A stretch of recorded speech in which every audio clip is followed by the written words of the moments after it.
Banditos, welcome to the latest episode of the Dollar Bin Bandits. I am Joe Marcello. I'm Warren Phillips. I'm Mike Farah. And I know this is a little out of the ordinary for us, but we are live today, and we are joined by none other than legend Mark Waid. How are you, sir? Speaking. That's good. That's very flattering, but thank you. I'm good. All no, good. that's how we roll here for the #1 Superman fan. There you go. Okay, fair enough.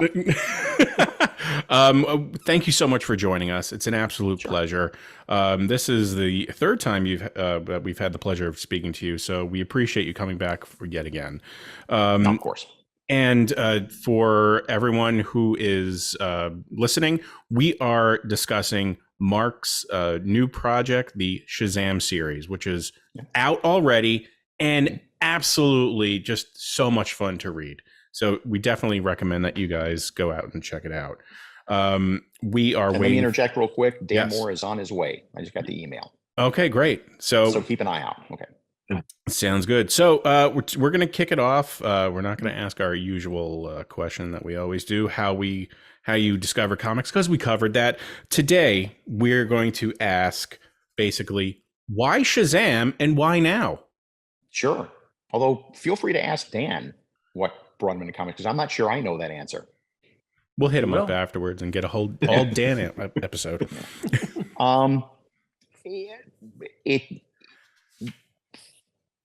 I think there was a movie out, and so I hear, and DC's really smart about making sure there's stuff on the stands that matches movies. But beyond that, I mean, everybody knew that I'd had a Jones for this character for a long time, and didn't have a lot figured out, honestly. It's not like I had a raft of Shazam stories in my back pocket. It was just more, I liked the character, and I always knew I could do something with it if I got my hands on it.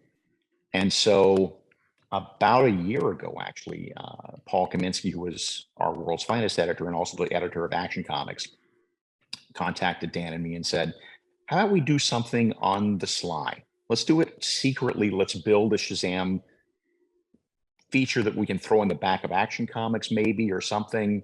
And so we've been working on it for like a year, just a few pages here and a few pages there. And then at some point it was decided, well, World's Finest is doing well enough. Let's just go and turn it into its own book.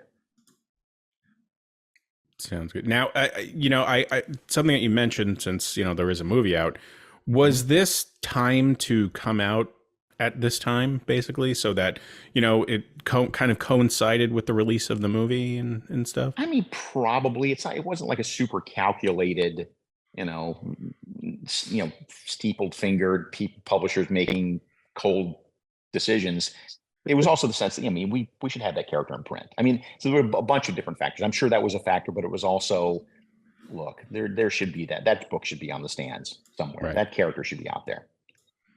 Okay, Dan is an avatar right now. Dan, are you If here? you can hear us. Do you hear me? Yes. I can hear you. We can hear Can't you. see you.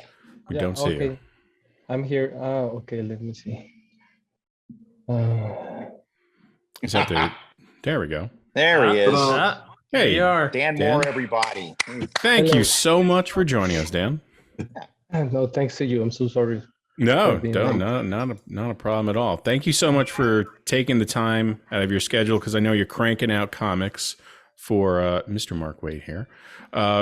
And he was telling us all about what you were just working on. Held it up. No, he didn't. Show the pictures. No, he didn't do any of that. But we were just discussing, basically why Shazam, why you guys decided to do Shazam, and why now. So Mark gave his 2 cents. What can you tell us about working on Shazam right now? Well, I didn't knew too much about Shazam at the beginning. So I think Mark is like teaching me the importance of the character and why it is such an important character. So I'm beginning to understand and to like it. So it's very fun, and I like the journey and the process, and to be learning everything about the world of Shazam. So it's very nice. And Mark is a great writer.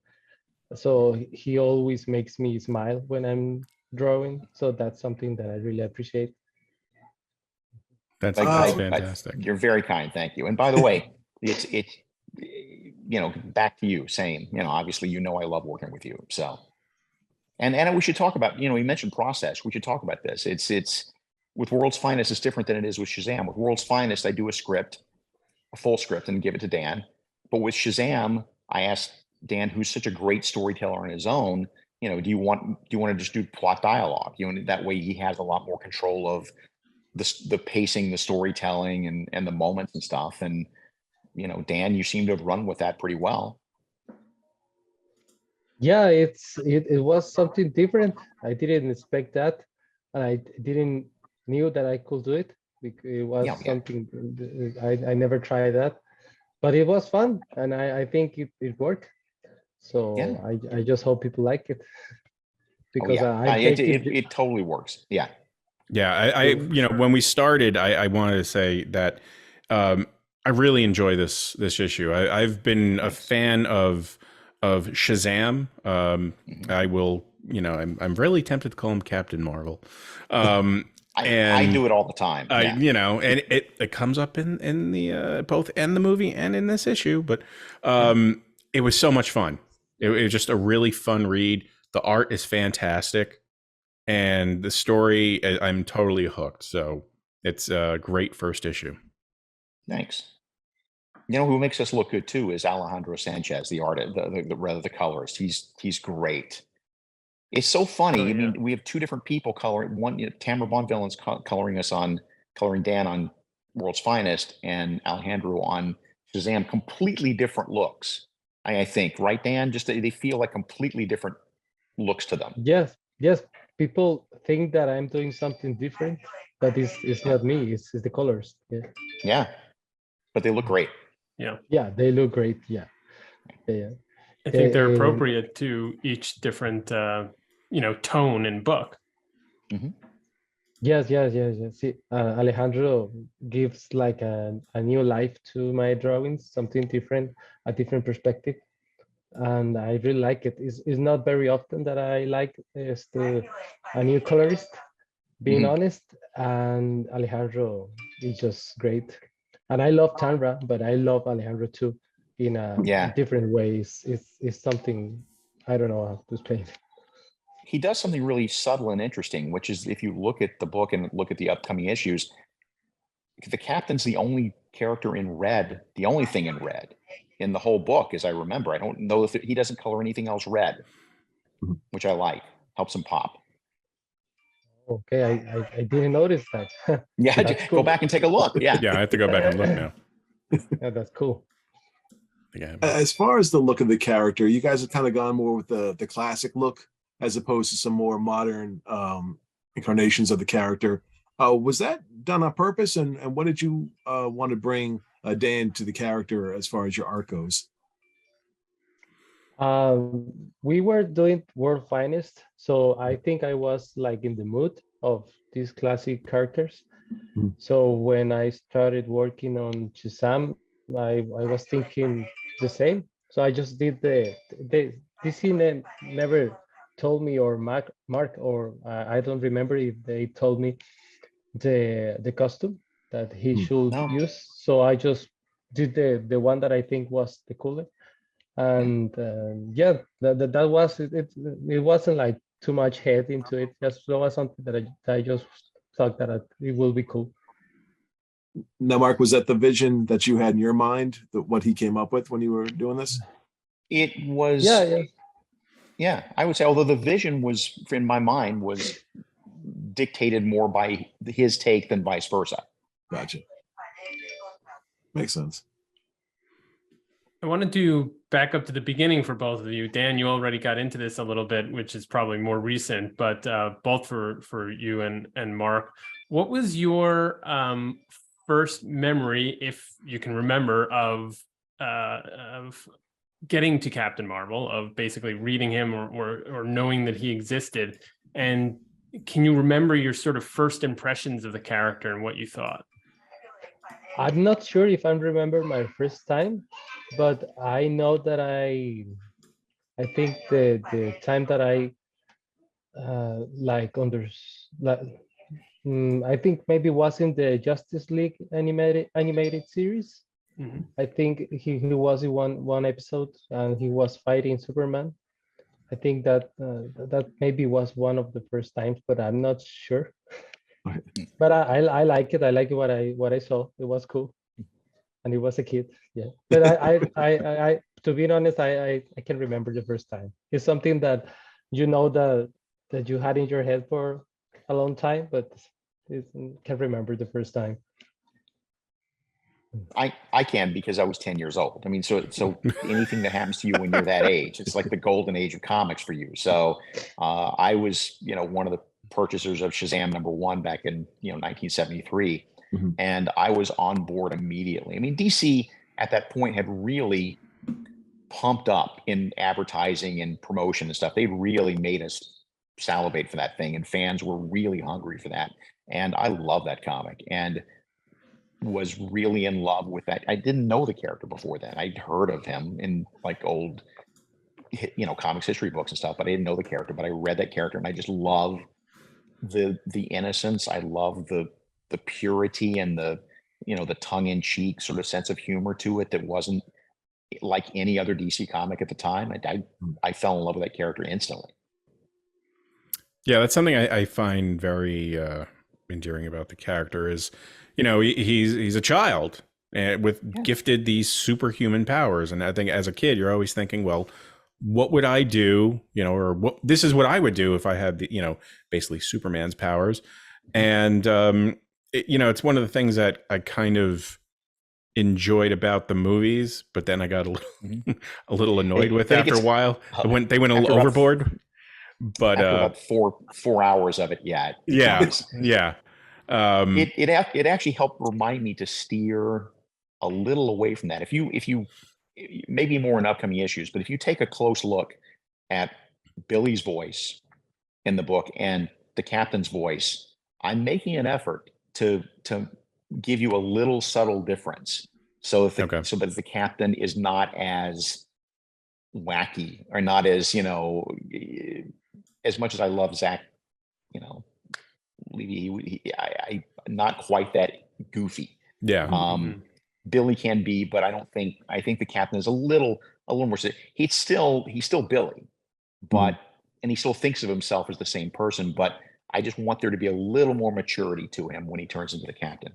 Yeah, I agree with that, and I enjoy that part of it. I mean, I think when comics take themselves too seriously, obviously depending on the storyline and the characters, okay, it's fine, but after a while, like, lighten the hell up, man. And the opposite is true. Too much of that is a little off-putting, but there's a nice balance.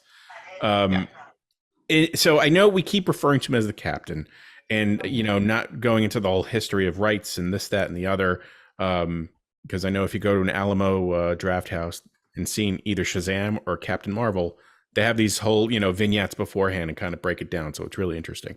That being said, is there any type of loosening of rights as it pertains to calling Shazam Captain Marvel? Because they kind of hinted at it or mentioned it, or there was in the movie, and then now in the comic. Well, I'm like, are we going there, or is this going to happen? Here's the thing.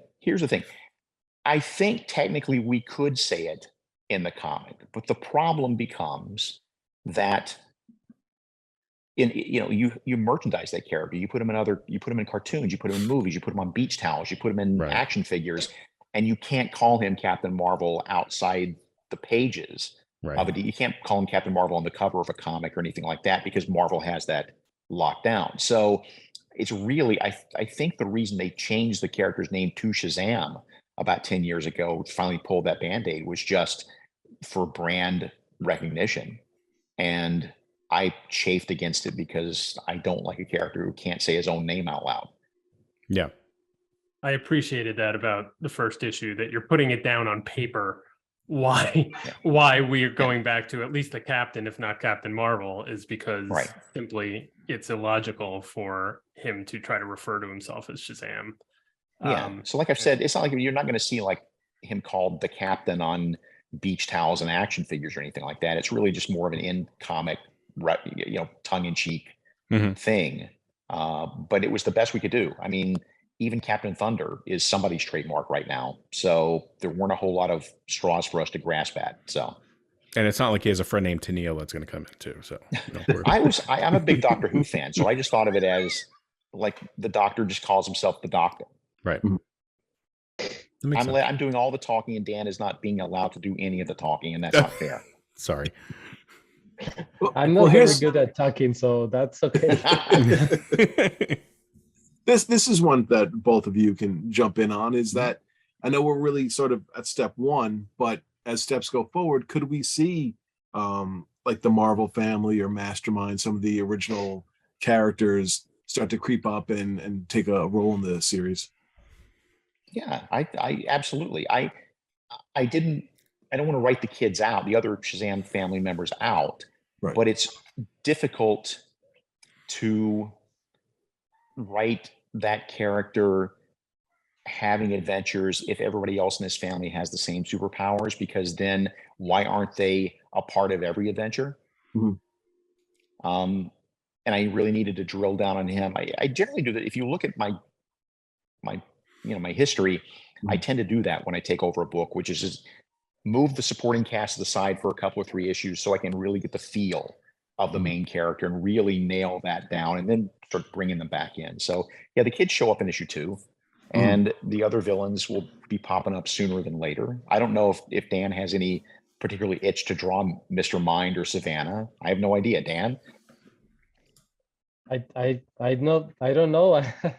I know the bad guy from the movie. That's all I know. But Dan, would you be interested in exploring the rest of the family and their identities and the way that they're going to look aesthetically on the page? I'm open to everything that Mark wants to do, because that's something that I really think that when I'm working on the pages, sometimes I'm not sure where it's going, and every time I trust Mark, I'm really happy with everything, with the result and with the process, even if the ideas are maybe too crazy or something like that.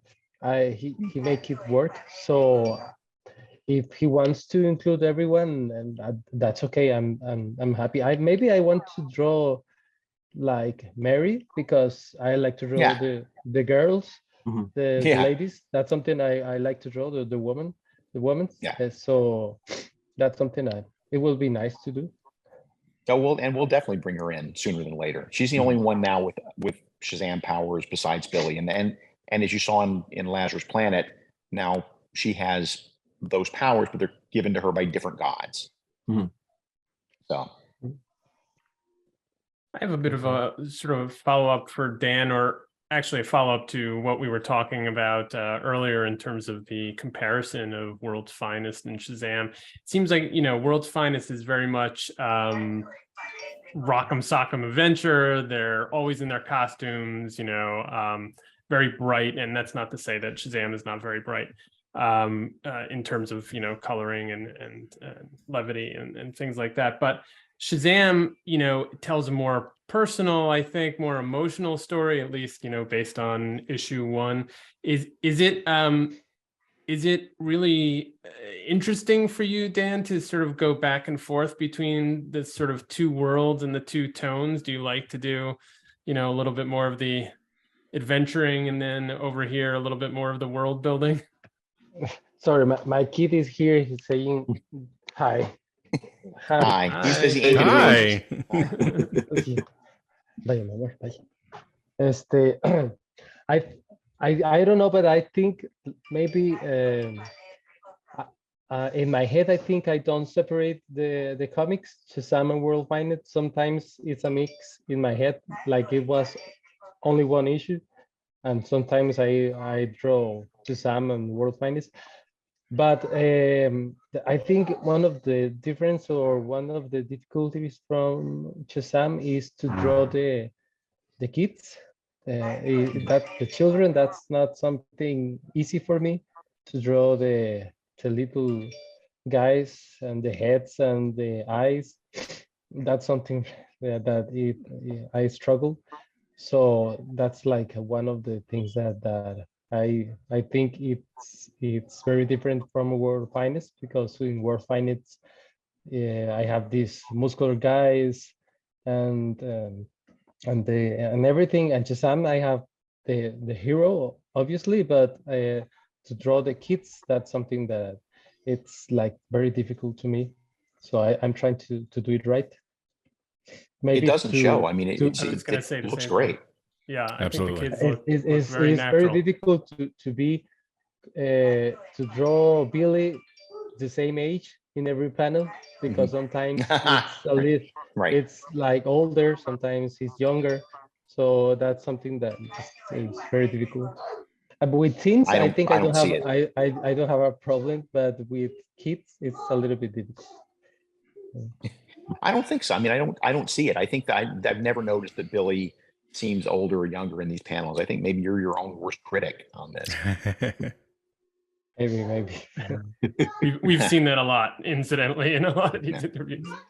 Mark, I'm curious, somewhat in the same vein, like when you're writing back and forth, and you already explained that you're doing different process for each book, but in terms of going back and forth between them, are you flexing different muscles in terms of what you bring to the two books?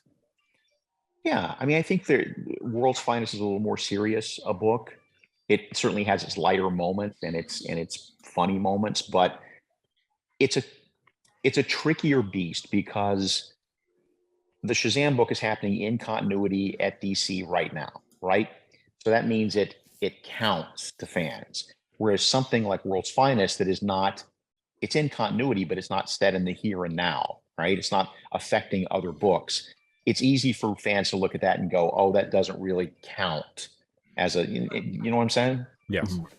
So that means I have to treat World's Finest a little differently. I have to make sure that it doesn't go too crazy or too wacky so that it looks like a goofy book, because it can be fun, but it can't be so much fun in a humorous way that people just don't take it seriously, because then I think it's sunk at that point. Whereas with Shazam, we can just go nuts and have Gorilla City show up if we want.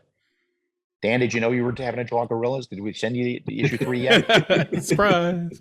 I haven't read it, but I have Gorillas. to work on the cover, and I have to do some gorillas in space for the cover, so that's something weird. But yep, gorillas in cool. space. Yeah. Once you start with space dinosaurs, I mean, you can go anywhere, right? Yeah. Yep, pretty much. Yeah. The dinosaurs are only there because Paul wants them. Or Paul is our editor. For some reason, Paul has a dinosaur itch that he just needs scratched. And so, Dan, the only reason he's in the book is because Paul made you put him on the cover to issue 2 or whatever it was, right?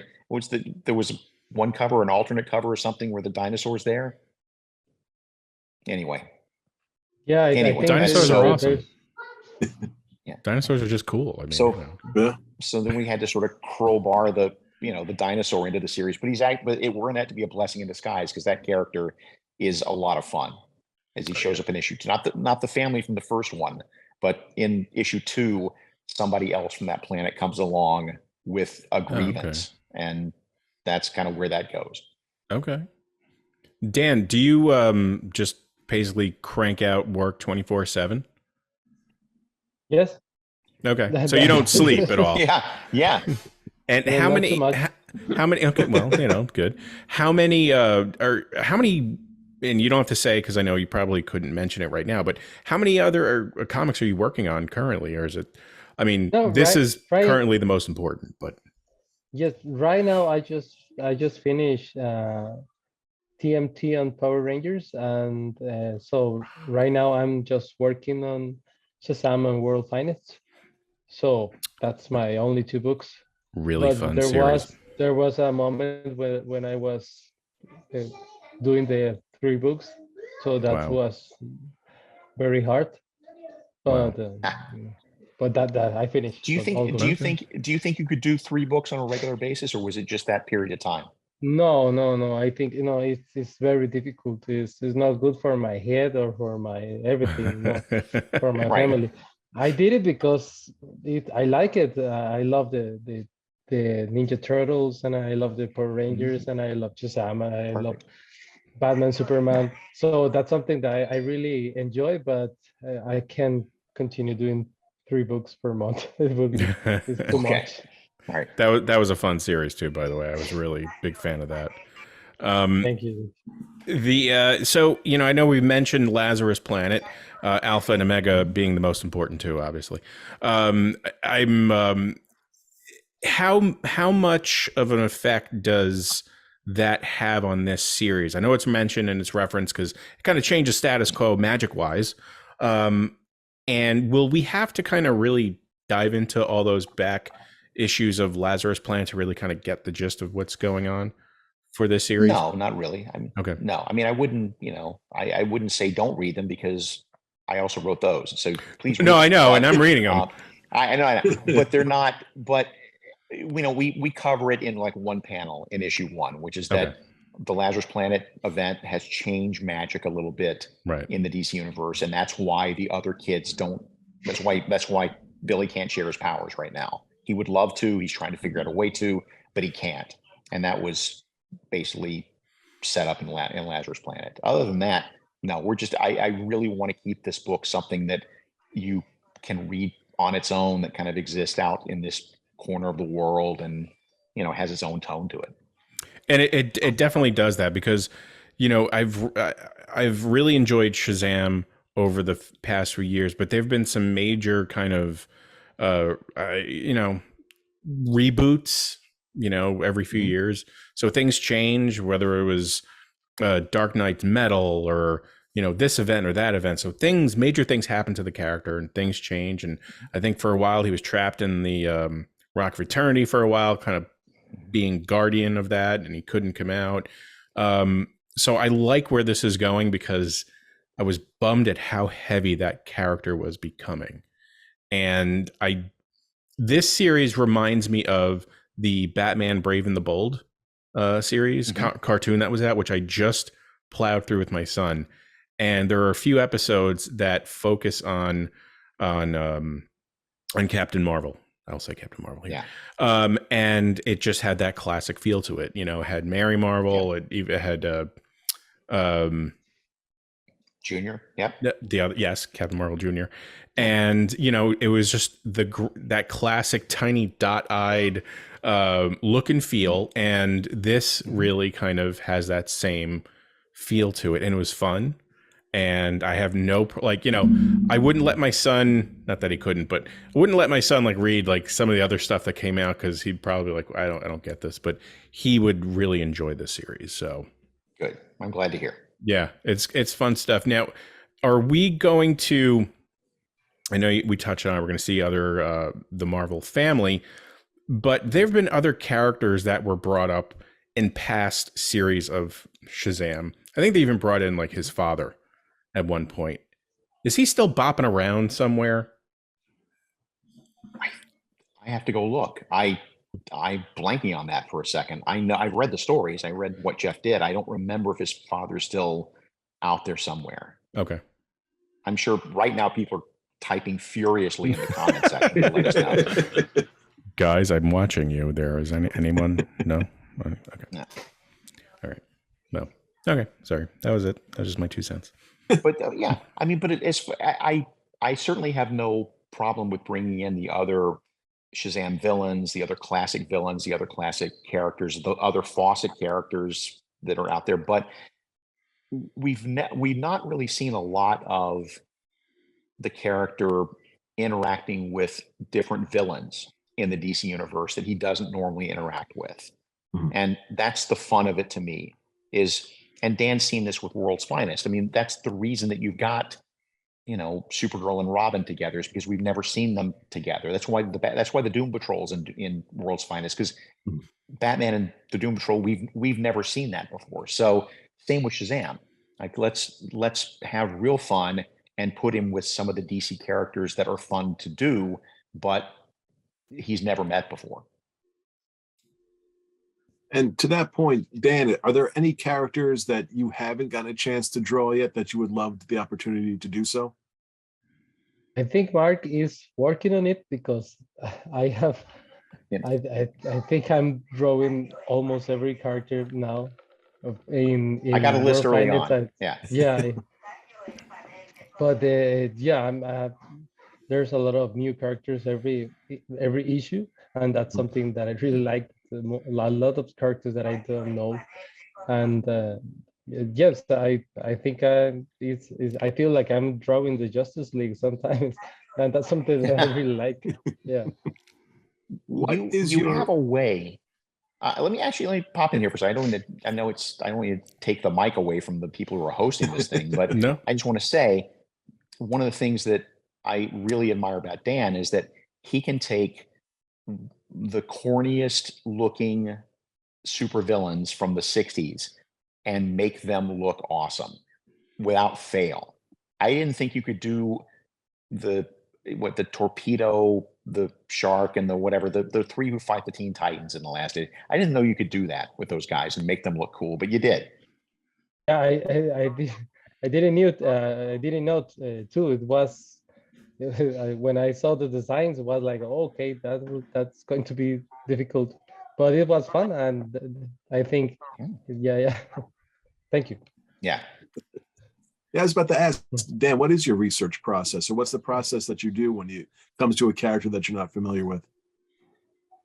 I just Google it and try to see as much image that I can, so I can see the different like interpretations. Then I just try to do my own thing with the things that I like in my head, what I think it looks cool. And sometimes I change little things because of that, but I also try to maintain the same feeling.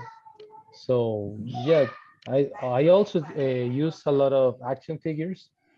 Nice. So Oh, yeah, and interesting. I use a lot of action figures for everything. So yeah. Sure. I also use a lot of action figures, but I'm not drawing anything. It's weird. I do too. I just get them, put Just them on the shelf. imagine and craft them together.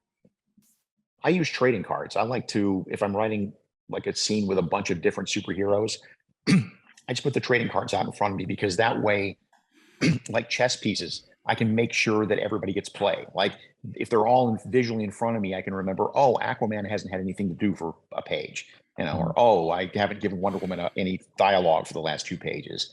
It's just having the chess pieces in front of me is really important. Do you ever feel guilty when you look over to one that you haven't been in, and you're like, I have to shoehorn them in? Yeah, Aqualad, because nobody knows what to do with Aqualad. Poor kid. Yeah. So Mark, you are, as we know, the #1 Superman fan. You know that character intimately, and Shazam or Captain Marvel, at various points in his history has been sort of a Superman analog, or vice versa even. When you're writing both of them, or you're trying to really distinguish one character from the other, where are you sort of leaning into for Captain Marvel that you're maybe leaning away from in Superman, or vice versa? There's more of a childlike quality to the Captain. That's one of the approaches, is trying to remember that it's Billy first, and as opposed to a grown man, Clark Kent. But beyond that, I also remember the powers. I also try to make a point of, in every issue, of pointing out that they're not Superman's powers. We have a big thing in issue 2 where he's growling about how he wishes there were gods with X-ray vision. Why didn't he get that? But because I want to keep I want people to remember. And I also, with the powers, I also try in every issue to make sure that one of those, like each of those powers is used once if I can do it. Because again, I just want to remind readers where these powers come from and what he's all about. Makes sense. And Dan, visually, I mean, obviously the costumes are different, but is there something when you're, drawing facial expressions or poses or something else that gives you a hook into, the Captain versus Superman? Yes, I tried to do this classic image that I seen about Shazam when he has his eyes like very close, and sometimes Very it is squinty, just yeah. like and sometimes it is like only a round dot. So I try to do that kind of thing sometimes to remind people or to remind myself what I want to feeling. And I also make I think his nose is a little raw. I don't know how to say it. It's bigger. Is different than the way that I do Superman. But yeah, I try to do my best to draw them different, but it's very difficult. Yeah, but you do it. I mean, I also think your Superman is a little more broad-shouldered and a little beefier and a little more muscular than your Captain, I think. Oh, okay. That's cool. I didn't know if it was by design or accident. Maybe something that I had in my head because maybe so. Maybe but because in my head Superman is super big and super muscular and super strong, so I know Shazam is too, but maybe I don't draw it the same way. But I wasn't aware that I was doing that. We'll keep doing it. I mean, it's great. So. Yeah, I think the difference comes across on the page, actually. Yeah. And maybe it's just the material or what have you, but there's definitely a more innocent quality, I guess, to the Captain, and sort of rosy cheeked, I guess, if you will, quality. So I think you've done a great job in distinguishing too. I appreciate it. Yeah, I have to say, when reading World's Finest, your interpretation of Metallo was just bananas in the best possible way. Yeah. It didn't have that kind of the animated series feel, but it wasn't. It really had this kind of Terminator, half flesh ripped off look, and real gnarly feel to it, and it was really cool because that character kind of, it's either hit or miss, and that one really hit, and really made a badass, look to him. So that was really cool. Thank you. I was thinking in Terminator when I was drawing it. Yes, yeah. When you just see half the face and the robot other half, and then just the kryptonite core in the middle was just awesome. I wanted to ask about the Rock of Eternity. And that has become kind of, Shazam's Fortress of Solitude. Clubhouse. Yeah. And, kind of fell in line with the movie. He's got all this stuff there. And Dan, for you, how was drawing all that, by the way? Mark gave me some directions. He told me one of the things that he wanted to be in there. Then I just had a little fun, including a little thing that I thought that maybe a kid will have in his room. But yeah, it was something that Mark told me what he wanted, and then I just tried to explore that a little bit. Yeah, I think I asked for the giant bowling alley, and he kind of went from there. I mean, Dan gets it. To my mind, the stuff that he has in the Rock of Eternity is the stuff that any kid his age would be interested in, but bigger, more massive, more super looking, right? So he doesn't play with, he doesn't bowl like you and I would bowl. He bowls with a bowling ball that's like 6 feet high and stuff. Will his lair, Rock of Eternity, play a more pivotal role in the series going forward too? Yes, actually, Okay. Freddy starts poking around there in issue 2, Okay. even though he shouldn't be, and there are consequences.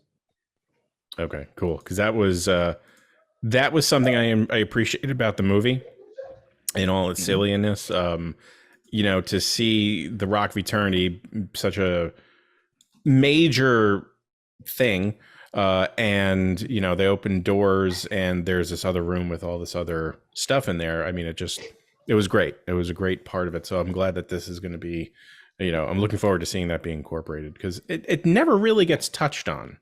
At least not that I can recall. It's more or less like, okay, here are the 7 deadly sin statues, and this is where the wizard is, but there's a big rock of eternity.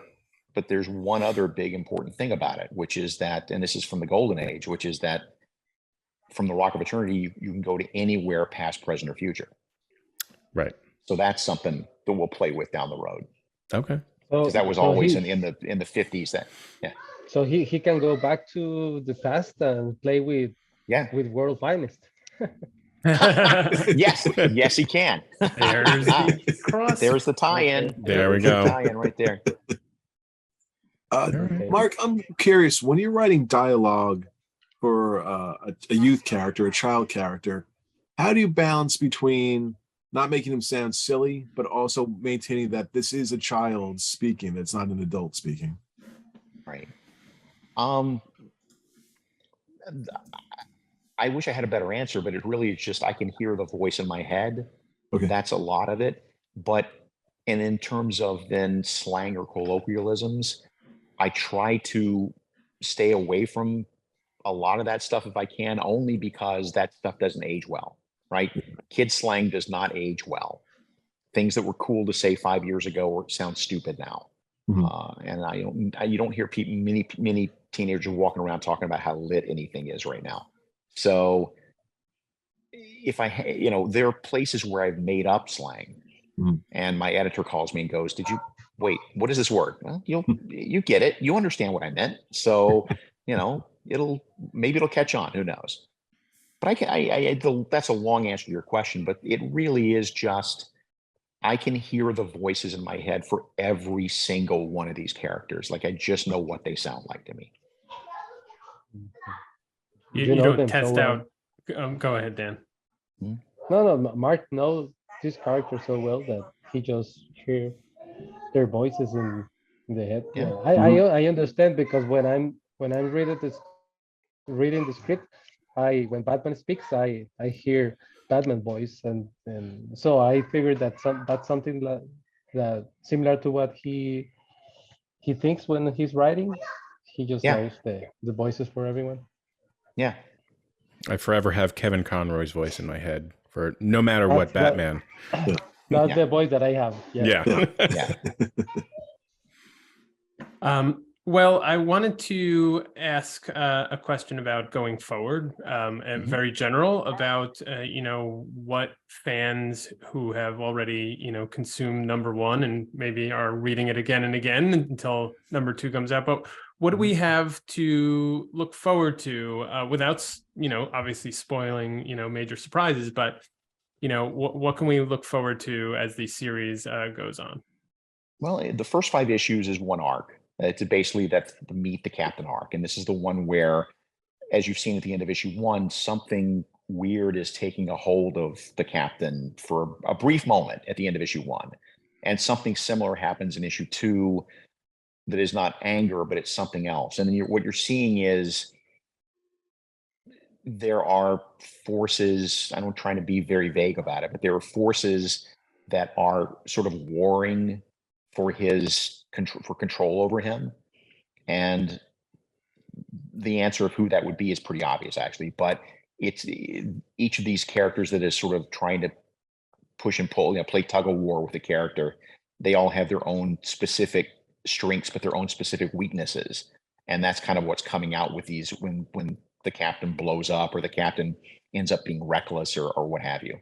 That is Patton Oswalt. That is purely, and I make no bones about this, I had a conversation at a party with Patton Oswalt, and he asked me a question about the book, and I didn't have an answer, but it sparked something in me that he didn't give me the plot for the issue, but he asked just the right question that made me think about, oh, well, we could do this and this and this. And I'd love to talk about that in like 5 months from now. Mhm. But all I can say right now is thank you, Patton Oswalt, for giving me a hook for that first arc. Mike, make a note of that, please. 5 months from now. Yeah. Mark 5 Waid, months, Patton Oswalt. Oswalt. Ask Mark me Waid. about, Yeah. Because I just want to know about talking to Patton Oswalt, because he's just oh, he's great. absolutely just fantastic and just such a comic fan. Such a comics fan. And then beyond that, within that 5 issues, like we've said, Gorillas and Gorilla City coming up in issue 3.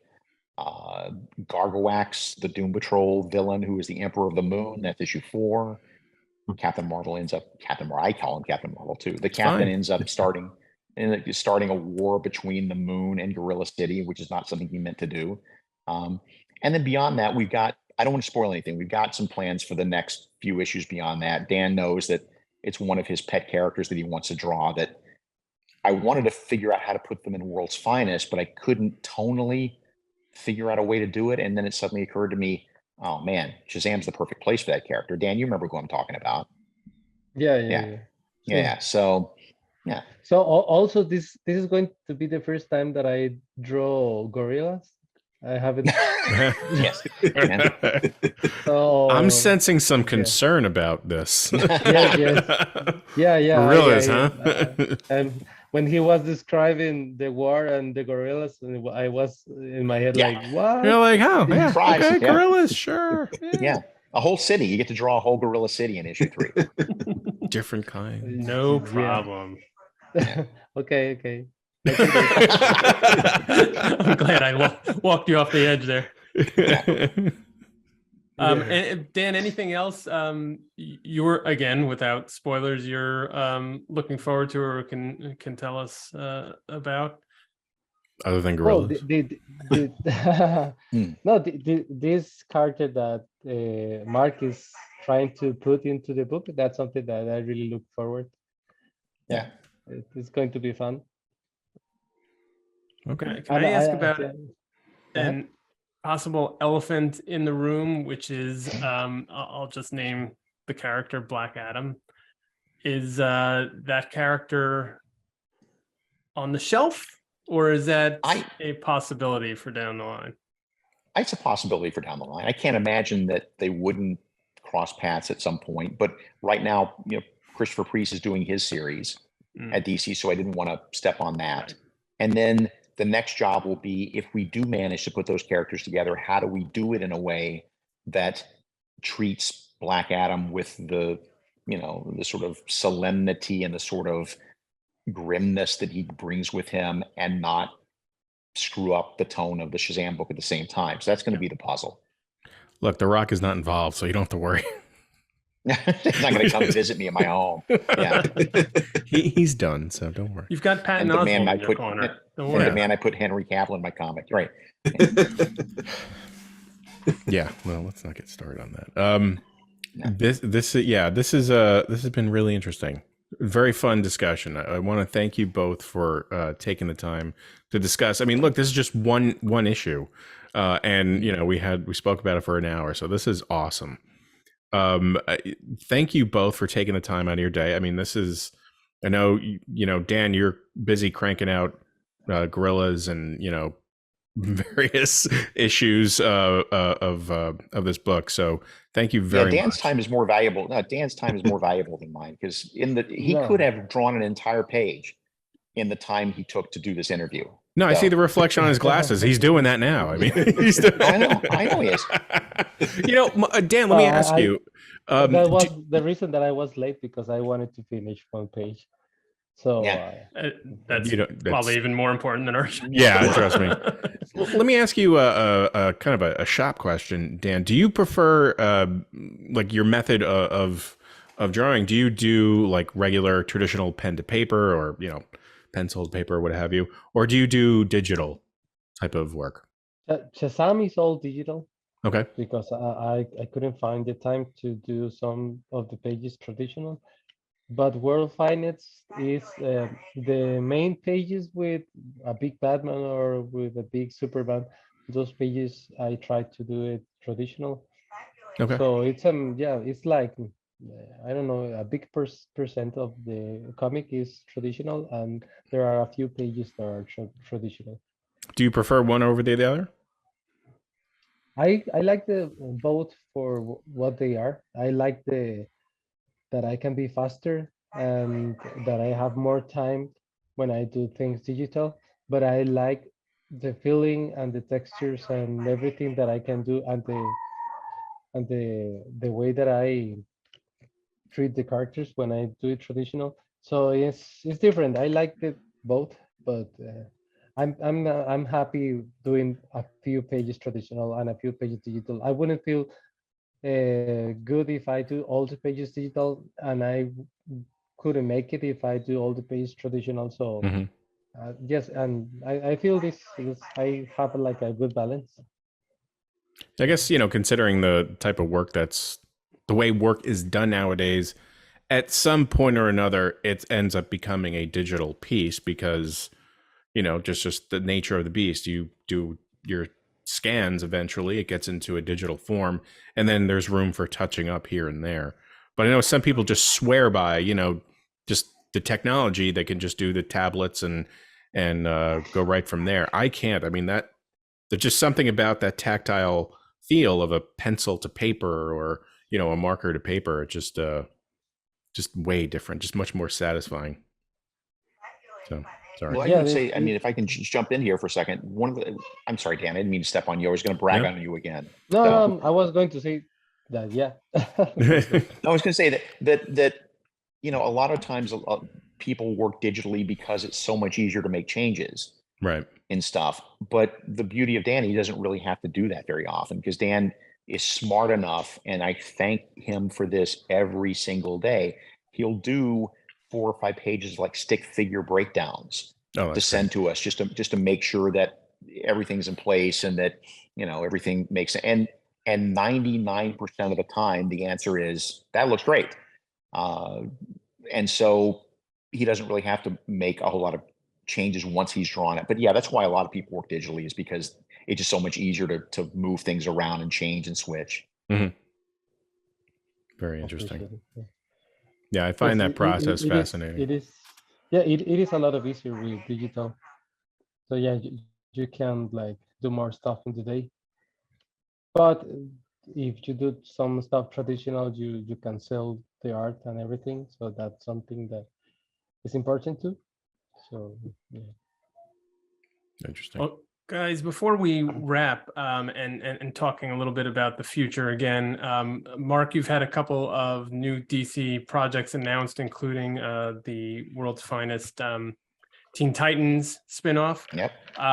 Which is great, but it kind of begs the question now, with 2 books in the same universe, are we facing the dawn of the Waid-verse? Boom. Look, if I can carve out that little corner of the DC publishing line, I am all for it. We've been talking about a 3rd World's Finest book to go with Titans and to go with Batman, Superman. We've got a couple of choices and nothing's locked down, but I really enjoy being in that corner where, with all respect to what's going on in the modern continuity and all the love of what's going on, because I read the DC comics as they come out and I love what they're doing, but it's nice to be sort of over in this corner where I don't have to worry about, where is Superman on the planet this month? No, he's on World. Or is Batman in the Batcave? No, he's not in the Batcave these days. So I get to play with all the classic elements. So if I can be in that corner, I think that's where I live. I think that's the best place for me to live. Well, speaking on behalf of the fans, we're all for it. Thank you. We look forward to more. Absolutely. And if I could get Dan to draw 3 books a month. Come on, Dan. Maybe if the project is the right one, maybe I can consider it. You just just tell me what DC character you want to draw, and we'll do a book. Just tell me. Not right this second. Think about it. But do you want to do whatever you want to do? World's Finest. Metal Man, I don't know, whatever. You just let me know. I'm sure we can work it out. There was the least amount of kids and gorillas, probably. Yeah, no, Right. don't worry. Do what's it? Booster Gold and Blue Beetle. Come on, bring back the Blue and Gold. That'd be great. Oh yeah. See, Booster there Gold. we go. And Blue Beetle. Okay. Yeah. Okay. Sorry. No. It's everybody who reads comics. Everybody who reads comics has a dividing line between the stuff they loved as a kid and the stuff they love as an adult. And my dividing line is Firestorm. Like, I don't dislike Firestorm. I don't dislike anything that's been created after Firestorm. There's been an awful lot of great characters that have been created in the last 40 years. But the emotional attachment that I have is to the ones that I enjoyed when I was a child, and the ones that I think I've been thinking about the most, and the ones I feel like I have something to say with. So I'm sure we could do a bang up Blue and Gold series, but I would have to find a way in, because I've never really spent much time thinking about Booster Gold, for instance. So Fair enough. So Firestorm is the firewall for you. that's the fire. Exactly. That's the firewall. There. Pre-Firestorm and post-Firestorm. Yes. I thought you like it, Firestorm, because you use it in when Batman and Superman did the fusion. Yeah. So yeah, I thought that you like it. That was fun. I've grown to like the character, and he shows up in issue 16 too, and in 17. He's going to be in 17. I've grown to like him, but mostly it's because I really love the way you draw that character, so I wanted to use more of it. I will. Thank you. That's awesome. Cool. So before we go, Dan, do you have social media channels that fans can follow you at? Yes, I have Twitter and Instagram. I think is Dan Mora, rayita abajo. I don't know how to say it, the Underscore. yeah. Yeah. And see, it's the same for Instagram and Twitter. I think Okay. that's the way to find me. All right, Yeah. cool. And Mark, sir, how about yourself? Me, I'm Mark Waid on Twitter, except I don't really go there very often. And Instagram, I'm Wade Mark, because there is somebody else out there named Mark Wade who took the name from early on. So I am Wade Mark on Instagram. We'll find that guy. Yeah, we're gonna find him, Yeah. and then we're gonna. Yeah. Apparently, he's a high school football player somewhere. So yeah. Politely asking. Look, you need to change this, kid. I don't know who you know. Yeah. Please. All right. Cool. Well, hey, guys, this has been a great discussion. Again, thank you so much for taking the time to talk to us. For everyone listening, you can expect to hear this episode published during our usual channels on on Apple, Apple Podcasts, Google, Spotify. That'll be coming out this Friday. For everyone who is listening, watching live, thank you so much for joining us. And we'll be sure to see you guys next week. Have a good one.